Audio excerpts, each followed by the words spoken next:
In today's video, I will tell you the background of the poem "O Captain, My Captain", written by Walt Whitman. First, I must tell you what happened. Why did the poet write the poem "O Captain, My Captain"? And as Bengali is your mother tongue, and as you are a student of class 6, I think all you need to do is you need to know the meaning of all the words in Bengali. You need to know why the poem was written and whether there was a historical background behind the poem or not. Understood? First of all, my duty is to make you understand the story behind the poem. Understood? And that I will tell you in your mother tongue, Bengali. Okay? First, I want to describe the why the poet wrote the poem, and why the poem. Actually, I want to give you the reason why the poem was written. Understood? তো এখানে বাংলা ভাষাতে বলার আগে আমি তোমাকে একটা কথা বলে দিই শুনবো। যিনি কবিতাটা লিখছেন ওয়াল্ট হুইটম্যান, উনি একজন খুব বিখ্যাত লোক এবং দেশপ্রেমী। দেশপ্রেমী মানে কি, অবশ্যই উনি আমেরিকান, এবং আমেরিকা দেশে জন্মগ্রহণ যে যিনি করেছেন ওনার খুব ভালোবাসা ছিল আমেরিকান যে প্রেসিডেন্ট আব্রাহাম লিঙ্কনের প্রতি। তা এবার কী হচ্ছে, আমেরিকার দেশটা, প্রত্যেকটা দেশের একটা স্বাধীনতা আন্দোলনের ইতিহাস থাকে। তো এবার আমেরিকাতে কী হলো, গৃহযুদ্ধ হয়েছিল। গৃহযুদ্ধ মানে সিভিল ওয়ার। সিভিল ওয়ার মানে হচ্ছে আমেরিকাতে বিরাট দুটো মহাদেশ, বুঝলে, একটা নর্থ আমেরিকা, একটা সাউথ আমেরিকা। এবার নর্থে সাউথ আমেরিকাটা বিশেষ করে কৃষি প্রধান, ওখানে কৃষি কাজ করে সবাই, এবং কৃষিকাজ করার সুবাদে ওখানে যেহেতু ইংরেজরা দখল করেছিল আমেরিকা, আমাদের দেশের জন্য ইংরেজরা দখল করে বসেছিল, আমাদের ইংরেজদের উপনিবেশ বানিয়েছিল, বুঝলে, 200 বছর আমাদের দেশকে শাসন করেছে ইংরেজরা। সেরকমভাবে আমেরিকাতেও এরকম শাসন ওরা করছিল, এবং আমেরিকাতে যে শাসন চলাকালীন ওদের প্রাধান্য বেশি ছিল। যদিও ইউরোপের অন্য অন্য দেশ, ফ্রান্স, তারপরে ইটালি, জার্মান, এরাও বিভিন্ন জায়গা দখল করে ওখানে বসেছে, এবং বিশেষ করে ক্যানাডাটা পুরো ফ্রান্সের আন্ডারে ছিল। যার জন্য ক্যানাডার এখন বর্তমানে দুটো ভাষা, মানে জাতীয় ভাষা, একটা হচ্ছে ফ্রেঞ্চ, একটা হচ্ছে ইংলিশ, বুঝলে।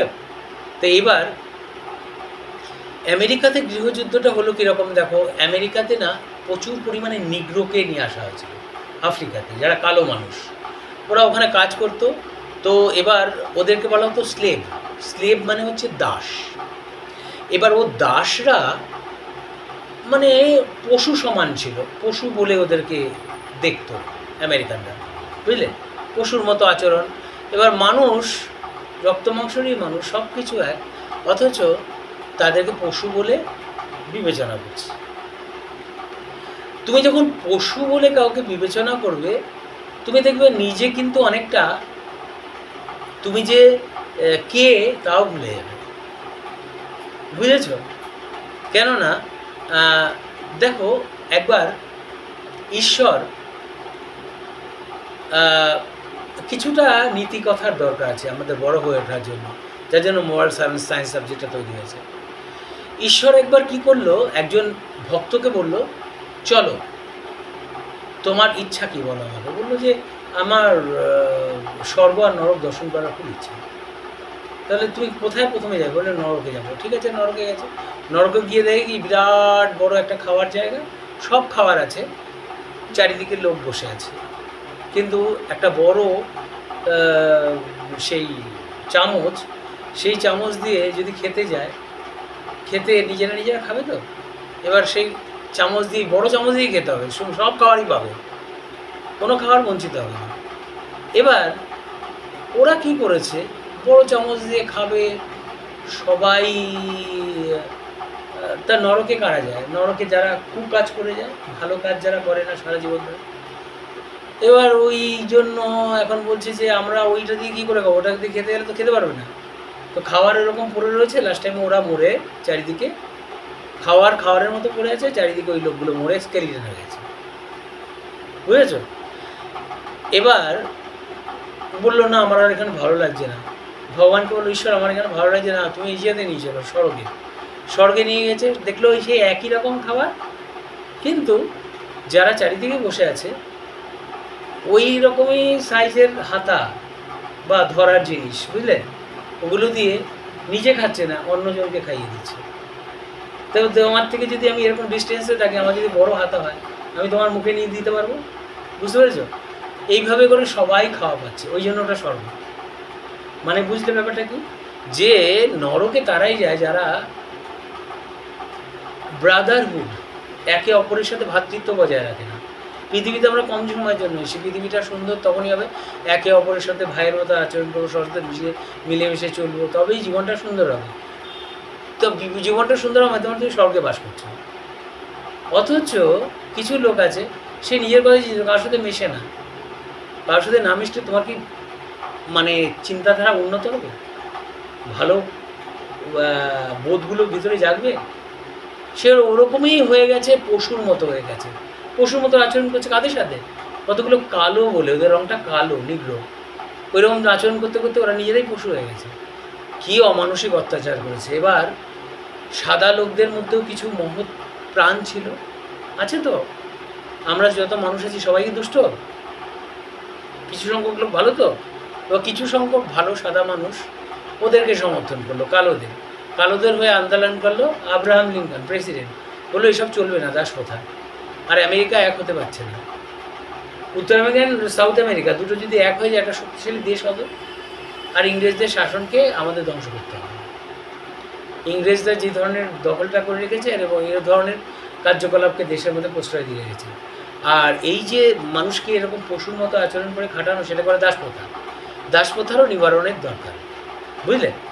তো এবার যথারীতি সবাই মিলে আন্দোলন করে, লড়াই করে এই দাসপ্রথাকে নষ্ট করল, বুঝেছ? দাসপ্রথা এইভাবে আমেরিকা থেকে বিদায় নিল। আর আব্রাহাম লিঙ্কনই নেতৃত্ব দিয়েছিল। তাতে কি হলো, ওই যেই সব দক্ষিণ আমেরিকার যেসব রাজ্যগুলো এটাকে সমর্থন করতো, তারা পরাজিত হলো, আমেরিকা একটা শক্তিশালী দেশে পরিণত হলো। এবার নেতার পাশেই সবাই থাকবে। কিন্তু দুঃখের ব্যাপার, স্বাধীনতার পরে পরেই আমেরিকার এই যে প্রেসিডেন্ট, যাকে বলা হতো আব্রাহাম লিঙ্কন, তাকে কেউ এসে হত্যা করে চলে গেছে, গুলি করে মেরে ফেলেছে। তা সেই আমেরিকান প্রেসিডেন্টই জাহাজের ডেকের উপরে পড়ে আছে। তাই জন্য ওয়াল্ট হুইটম্যান সে জাহাজে করে ফিরে আসছে, জাহাজটা নোঙর লাগিয়েছে, নোঙর মানে আটকেছে পারে এসে, এবং সারা লোক স্বাধীন হয়ে গেছে, একটা দেশ স্বাধীন হয়ে গেছে। সবাই আনন্দিত, সবাই আনন্দে উদ্বেলিত, একদম খুব আনন্দে আত্মহারা। তখন ও যে মরে পড়ে আছে আমেরিকার প্রেসিডেন্ট, তখন কবি তো ওদের যাত্রীদের মধ্যে একজন, সে তখন ওই দেখে খুব শোকাহত হলো, বললো ওঠো ওঠো, দেখো চারিদিকে কত লোক আনন্দ করছে, তোমার জন্যই সব কিছু, তোমার জন্য এই মালা আনা হয়েছে, তোমাকে স্বাগত জানানো হবে, তুমিই তো এই স্বাধীনতা এনে দিয়েছো, বুঝতে পেরেছ? সবাই মিলে সেই কত করতালি, কত আনন্দ, আত্মহারা হয়ে রয়েছে, বুঝতে পেরেছো? তাই এই সব এইভাবে করে, কিন্তু যেই লোকটা স্বাধীনতা নিয়েছে তারই আনন্দ নেই, সেই মরে গেল, বুঝতে পেরেছো?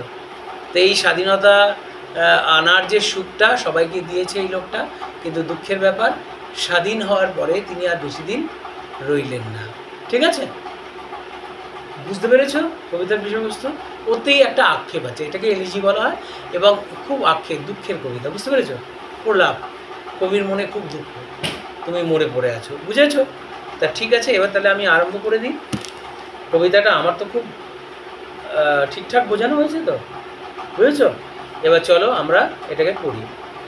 80 নম্বর পেজে যাব। হ্যাঁ, এই যে পেয়েছি। O captain, my captain, how do you feel when you have faced a difficult challenge? তোমার কেমন লাগে যখন তুমি কোনো একটা কঠিন সমস্যার সম্মুখীন হও? ঠিক আছে। ওভারকেম অ্যান অবস্টিকেল, যদি তুমি উতরে যাও একটা প্রতিবন্ধকতাকে, or won a victory with great effort, এবং যদি কোনো জয় লাভ করো, ঠিক আছে, বিজয়ী হও, উইথ গ্রেট এফার্ট, প্রচুর প্রচেষ্টার পরে, প্রচুর প্রচেষ্টা দিয়ে তুমি যদি বিজয়ী হও। Let us read a poem, চলো একটা কবিতা পড়ি, দ্যাট ডেসক্রাইবস, যেটা বর্ণনা করছে, the return of a ship, একটা জাহাজের ফিরে আসা, টু পোর্ট, বন্দরে, বুঝতে পেরেছ? বন্দরে ফিরে জাহাজ, যেমন তোমরা বন্দরে ফিরলে, চেন্নাই থেকে কলকাতা এসেছো, কলকাতা বন্দরে এসেছো, জাহাজে করে এসছো, সেই জাহাজটা হাওয়া দিয়ে চলেছে, প্লেন, বুঝতে পেরেছো? একটা বন্দর এসে কলকাতা বন্দর এসেছো, আবার কলকাতা বন্দর থেকে চেন্নাই বন্দরে গেছে, বুঝলে? সেরকমইভাবে এখানে বলেছে লেটস রিড এ পোয়েম, চলো একটা কবিতা বলি, দ্যাট ডিসক্রাইবস, যেটা বর্ণনা করছে the return of a ship, একটা জাহাজের ফেরত আসা, টু পোর্ট মানে বন্দরে, after a challenging and dangerous voice, after a challenging একটা ভয়ানক, ডেঞ্জারাস ভয়াবহ, বুঝতে পেরেছো? দুটোই একরকম অর্থ দায়ী শব্দ, ভয়েজ যাত্রা, বুঝলে? একটা ভয়ানক যাত্রার শেষে এই যে ফিরে আসাটাকে, একটা জাহাজের বন্দরে ফিরে আসাটাকে, সেটাকে বর্ণনা করেছে কোন কবিতাতে? এই উক্ত ও ক্যাপ্টেন মাই ক্যাপ্টেন কবিতা, ঠিক আছে? তারপর এবার চলো আরম্ভ করা যাক। O captain my captain our fearful trip is done. O captain my captain, বলছে হে ক্যাপ্টেন, তুমি আমার ক্যাপ্টেন। ক্যাপ্টেন মানে কি? যে নাকি হত্যা কর্তা বিধাতা, কার কাছে? জাহাজে। একটা জাহাজে কিন্তু ক্যাপ্টেনই সব, যেমন নাকি একটা দেশের প্রেসিডেন্টই সব। এইখানে জাহাজের সাথে তুলনা করা হয়েছে আমেরিকা দেশটাকে, আর ক্যাপ্টেনকে সঙ্গে তুলনা করা হয়েছে আব্রাহাম লিঙ্কনকে, যিনি আমেরিকান প্রেসিডেন্ট, ঠিক আছে? ক্লিয়ার? গৃহযুদ্ধের পর উনি আমেরিকার প্রেসিডেন্ট নির্বাচিত হয়েছিলেন। এখানে বলছে ও ক্যাপ্টেন, হে ক্যাপ্টেন মাই ক্যাপ্টেন, তুমি হচ্ছে আমার প্রেসিডেন্ট, আমার captain. Our fearful trip is done, আমাদের এই যে ভয়ানক, ফুল অফ ফিয়ার, ভয়ানক ট্রিপ মানে যাত্রা, ইজ ডান শেষ হয়েছে। The poet is addressing the captain of the ship called America as his captain, understood? Here the poet refers to the President of the United States of America, that is Abraham Lincoln. He says to the captain that the journey, our journey towards freedom is over. We have completed our journey. What is that journey compared to? The journey is compared to the freedom struggle, the struggle for independence. Understood? And here the sheep, I have told you what is the sheep compared to? Sheep is compared to America. Clear? The sheep is near. What is the sheep? America is near, near freedom, near the port. Sheep is near the port means near its destination, এর যে যাত্রাপথ তার কাছাকাছি। কে? Sheep. Sheep মানে America, দেশটা is near close to freedom, understood? It is about to achieve freedom, এটা স্বাধীনতা পাবে, দেশটার ইউনিফিকেশন হবে, একত্রিত হয়ে যাবে, ঠিক আছে? নর্থ সাউথ ভেদাভেদ থাকবে না, স্লেভারি ইজ অ্যাবলিশড, দাসত্ব ঘুচে গেছে। The ship has উইদার্ড every rack. The ship has উইদার্ড মানে জাহাজ অতিক্রম করেছে, উইদার্ড বলতে গটন ওভার বা ওভারকেম, এভরি র্যাক বলতে এভরি অবস্টিকল, র্যাক বলতে প্রত্যেকটা সমস্যাকে সে উতরেছে। এখানে র্যাকটা অনেক সময় টমের সাথে তুলনা করা হয়েছে। স্টর্ম জানো তো? ঝড়। জাহাজের ক্ষেত্রে বিপজ্জনক জিনিসকে ঝড়, জাহাজ ঝড়েই উল্টে যায়। এখানে কবি ঠিক যুক্তিযুক্তভাবেই এই র্যাক কথাটা এনেছে। কবি বলছে the ship has weathered every rack, জাহাজ কি করেছে? প্রত্যেকটা ঝড়কে উতরেছে। দ্য প্রাইজ উই শট, যে পুরস্কার আমরা চেয়েছিলাম, ইজ ওয়ান, সেই পুরস্কার জেতা হয়ে গেছে। তাহলে what is the prize refer to here? The prize is American independence. Understood? That American President Abraham Lincoln fought for. Understood? Is one. America got her independence. Understood? And sheep America, here sheep means sheep America, has gotten over অতিক্রম করেছে। কাকে অতিক্রম করেছে? The storm. বুঝতে পেরেছো? Can I add something? Yes yes It is real story. Yes It is real story. yes, this is a real story. The poem is based on a real story. Understood? So who is the president? Abraham Lincoln. Now the president also. Now the present president is not Abraham Lincoln, because the American War of Independence, the poem was actually written in 1865. The poem talks about the American War of Independence that happened in 1865. Is that clear? Understood? Any problem? That's like a good word. Now the port is near. বন্দর, বন্দর যেমন বিমানের যেরকম বন্দর ওইরকম। The port is near, বন্দর কাছাকাছি। The bells R here, যখন বন্দরে কোনো কিছু যায় তখন আমি কি শুনতে পাচ্ছি? বেলস, বেল বেজে যাচ্ছে, বন্দরে পৌঁছানোর বেল একটা সংকেত দেয় না? তোমরা যখন ফ্লাইটে তোমরা যখন দমদম আসলে তখন প্লেন নামার আগে একটা বেল সংকেত দেওয়া হয়। The plane to Calcutta from Chennai is about to land. আবার যখন প্লেনটা ওড়ে তখন বলে the plane to Chennai is about to take off. Understood? Is there any problem? You understood? So the bell of what? The ship. Understood?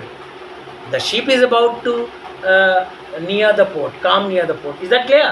That's why the ship is near. Shipটা কাছাকাছি চলে এসেছে। The bells are here, মানে sheep চলে আসার যে একটা সংকেত আমি শুনতে পাচ্ছি। The people all exulting. The people all exulting means all the people that gathered on the port are exulting. Exulting means are expressing their joys, are celebrating. Celebrating what? The independence of America. Understood? As the state of America, as America is about to get the independence, naturally the people are happy and they are celebrating what? Independence. Is that clear? Now, while fellow eyes the steady kneel, the vessel grim and daring, but oh heart, heart, heart. While fellow eyes means all the people of America. Eyes the steady kneel, all the eyes rest on the ship. এখানে নীল বলতে বোঝা হচ্ছে যে নোঙর লাগায় না জাহাজটার নিচে একটা কিছু ফেলে যাতে জাহাজটা দৌড়তে না পারে, চলতে না পারে। বুঝতে পেরেছো? না চলতে পারানোর জন্য একটা নোঙর দেওয়া হয়। তো এখানে বলেছে while the fellow eyes, I stand for people. Clear? তো ওইখানে সব মানুষদের চোখগুলো স্থির হয়ে দাঁড়িয়ে গেল কার ওপরে? জাহাজের ওপরে। While the fellow eyes the steady keel, the vessel grim and daring. কে এসে পৌঁছেছে? ভয়ানক জাহাজটা। ডেঞ্জারাস। ডেঞ্জারাস কেন হলো? আমরা তখনই ডেঞ্জারাস হব যখন আমরা সব প্রতিবন্ধকতাকে উতরে দেশের স্বাধীনতাকে নিয়ে আসব। তো আমেরিকা ভয় পায়নি, আমেরিকা সাহসী। যত প্রতিবন্ধকতা ছিল তার কী রূপী প্রতিবন্ধকতা? ঝড়রূপী প্রতিবন্ধকতা সব উতরেছে। কে উতরেছে? জাহাজটা। তাই here the ship is presented as grim and daring. Why? It is because the ship has gotten over each and every difficulty in its path. So it is referred to as grim and daring. Understood? And this is the reason why all the eyes rest on the ship. Got it what I'm saying? But oh heart, heart, heart, oh the bleeding drops of red, where on the deck my captain lies, fallen cold and dead. এখানে বলছে কিন্তু ও হৃদয়, হৃদয়, হৃদয়, O the bleeding drops of blood, কীভাবে রক্ত ফিনকি দিয়ে পড়ছে। কোথা থেকে? ক্ষতস্থান থেকে। কার ক্ষতস্থান? আমেরিকান প্রেসিডেন্টের ক্ষতস্থান থেকে। বুঝতে পেরেছো? এ রক্ত তুমি বাহিত হচ্ছ, পড়ছো। Where on the deck my captain lies, মানে যেখানে ডেকের ওপরে আমার ক্যাপ্টেনের মৃতদেহটা পড়ে আছে, তার ক্ষতস্থান থেকে রক্ত ক্রমশ ফিনকি দিয়ে বেরোচ্ছে। fallen cold and dead, where the president has fallen dead. Understood? Now his body is cold. Understood? Now what the poet is trying to say is that the poet is sad.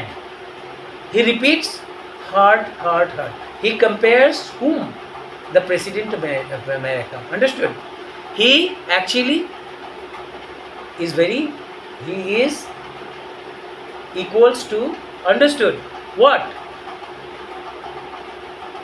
He is like beloved. Understood? Oh, the bleeding drops of red. He is sad and he is feeling sad. This is the reason why he is repeating the word heart 3 times. Understood? It means the poet was sad. Understood?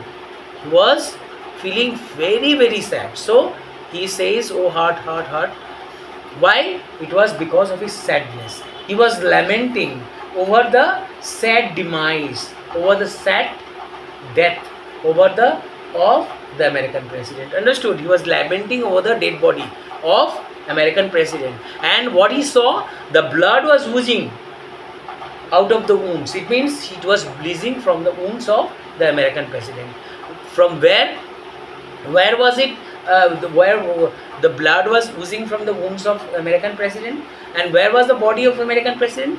The American president body lay on the deck of the ship. Understood? And now he is dead and his body is cold. Every dead body in the world is always cold. Understood? Is that clear? Have I made it very clear to you? Okay, fine. Now come to the next stanza. Oh captain, my captain, rise up and hear the bells. Oh captain, my captain. Who is this captain? The captain is American President Abraham Lincoln. My captain, here captain stands for the American President. এখানে captain বলতে American প্রেসিডেন্টকে বোঝানো বলেছে। Rise up, জেগে ওঠো, and here the bells, তুমি শোনো। কি শোনো? ওই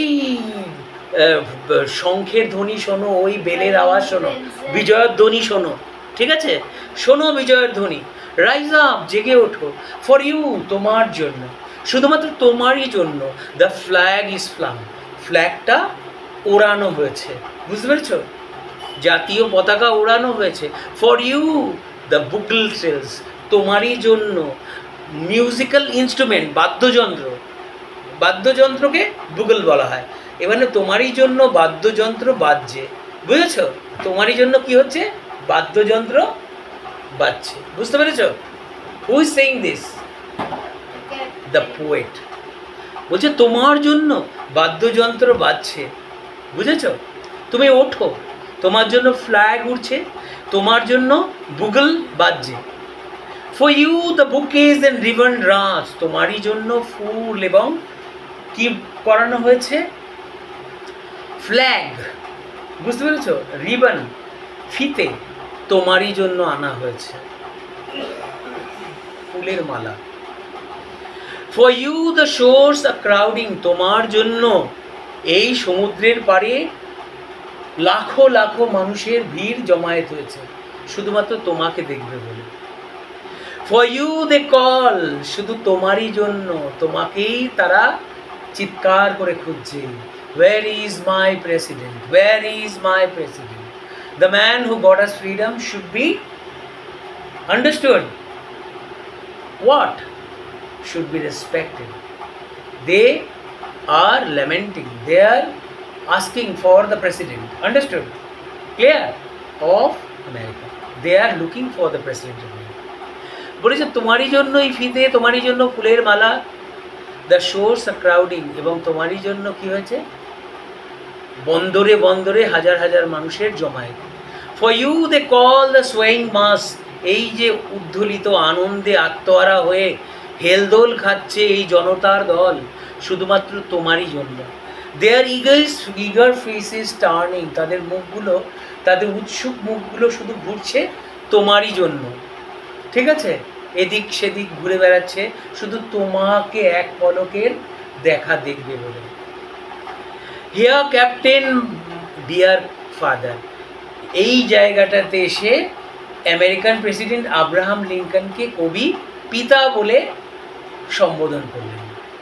হিয়ার ক্যাপ্টেন, এই তো ক্যাপ্টেন, ডিয়ার ফাদার, প্রিয় পিতা। এখানে আমরা যখন কোনো মানুষকে পিতা বলে বর্ণনা করি, সে পিতা কে হয়? পিতা সবাই হতে পারে না। পিতা একমাত্র ভগবান।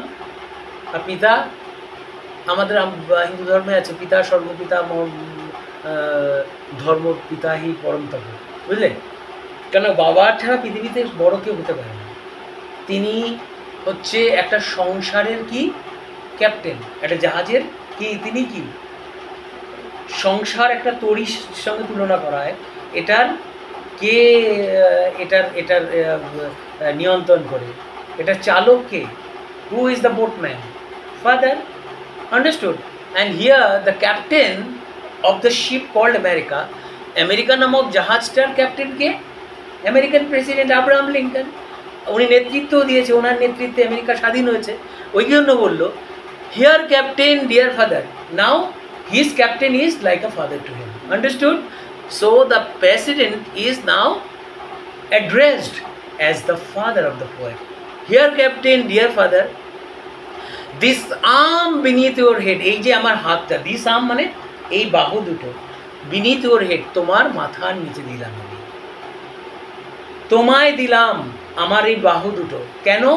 তার স্বাধীনতা আনার জন্য, তার প্রতি যে শ্রদ্ধাশীলতা, তার প্রতি যে তার ভক্তি, সে ভক্তিতে সে বাবা বলে, খুব আপনজন হলে কি হয়, তাকে খুব আষ্টে পৃষ্ঠে জড়িয়ে ধরার একটা ইচ্ছে জাগে না? খুব আপনজন যদি এরকম কেউ হারিয়ে ফেলে, যেমন আমার বাবাকে আমি যখন হারিয়েছি, তখন মনে হয়েছিল কাঁদছিলাম ধরে ধরে মাথার কাছে বসে, এবং তার মাথাটা যেন আমার কোলের মধ্যে দিতে চাইছি। তখন যেন সে যে পৃথিবীতে যা কিছু করে গেল আমার জন্য, তার বিনিময়ে আমি তাকে কিছুই দিতে পারলাম না। বুঝতে পেরেছ? 3খানা জায়গা, একটা পায়রাডাঙ্গা, কল্যাণীতে 2টো, ঠিক আছে, চাকরি করতেন, পেনশন, আরও 3খানা জায়গা আমার মাসিরা নিয়ে চলে গেল। এত কিছু করে গেছে সাধারণ মানুষ। 7 ভাই 3 বোন, বড় সংসার চালানো, সবাইকে শিক্ষিত করেছে। আমাদের 7 ভাই ছিল। যাই হোক, বড় সংসার, তা কি হয় তখন শ্রদ্ধায় কি হয়েছে কবির? মনে হয়েছে তার মাথাটা, এই যে ক্যাপ্টেন, আমার নিচে, আমার এই বাহু দুটো তোমার মাথার নিচে। শ্রদ্ধা, এটা একটা শ্রদ্ধা তার প্রতি, ঠিক আছে? It is some dream that on the day you have fallen cold and dead. আমার যেন মনে হচ্ছে এটা একটা স্বপ্ন, যে যার নাকি এই সব লোকের মাঝখানে থেকে স্বাধীনতার যে এই যে জয়গান গাওয়া হচ্ছে, তার মধ্যে থেকে সে সবচেয়ে বড় একজন কি আনন্দে সে শরিক হবে। সবাই তাকে নিয়ে নাচবে, গাইবে, সবাই তাকে সম্বর্ধনা জানাবে, সবাই তাকে যে স্বাধীনতা আনার সম্মানটা প্রদর্শন করবে, সেটা থেকে সে বিরত, সে আর নেই। বুঝেছ? তো এই যে না থাকাটা, তখন বলেছে it is some dream that on the break you have fallen cold and dead. মনে হচ্ছে যেন আমি স্বপ্ন দেখছি, তুমি এই ডেকের মধ্যে মৃত হয়ে পড়ে আছো, যেখানে কি সারা আমেরিকা কি হচ্ছে, উদ্ধেলিত আনন্দতে গড়াগড়ি খাচ্ছে, তুমি তার মধ্যে সামিল হচ্ছ না। এটা সত্যিই স্বপ্ন আমার কাছে। বুঝেছ? Now what I want to tell you, the "O captain, my captain, rise up and hear the bells."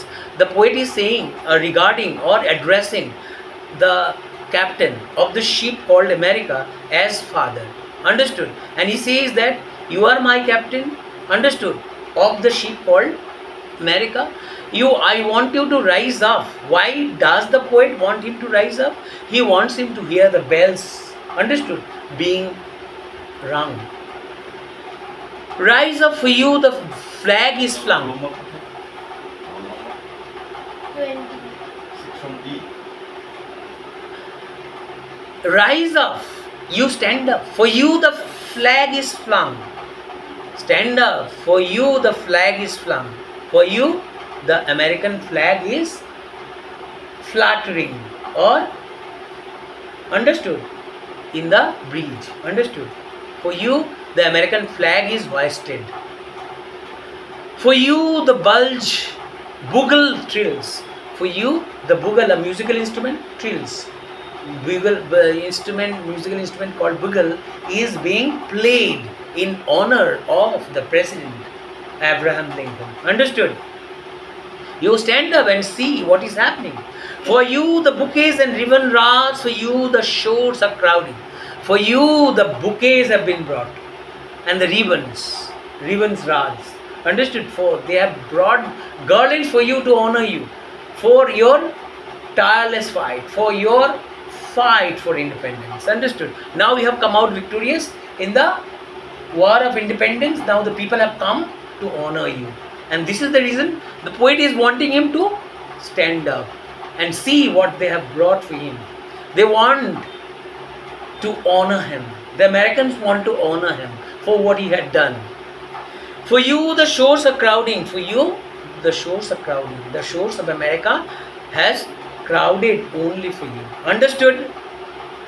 The entire America is waiting for you. The entire America wants to honor you. For you, they call the swaying mass, their eager faces turning. Now they are calling out. They are calling your names. They are asking for you. They are searching for you.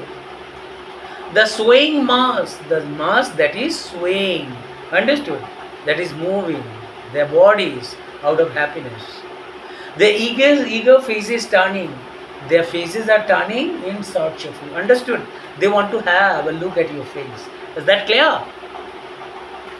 Here, Captain, dear father. Here, the American president is addressed as the father of the poet. Actually, they regard American President Abraham Lincoln as the father of the nation. Like we address Mahatma Gandhi, understood? Like we see Mahatma Gandhi as the father of nation, understood?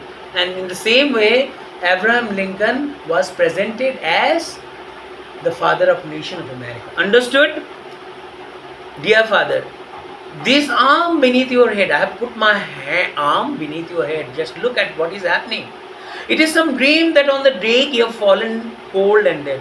It seems as if it's a dream that I am seeing. Understood? It's not reality that I see. You have fallen dead and your dead body is cold. It's nothing other than a dream. I have never ever expected you to be dead like this. I have never ever dreamed, even in my wildest dream, I never thought that you would die like this. Is that clear? That is exactly what the poet is trying to say. Is that clear now? Understood? That's like over. My captain doesn't answer. His lips are pale and still.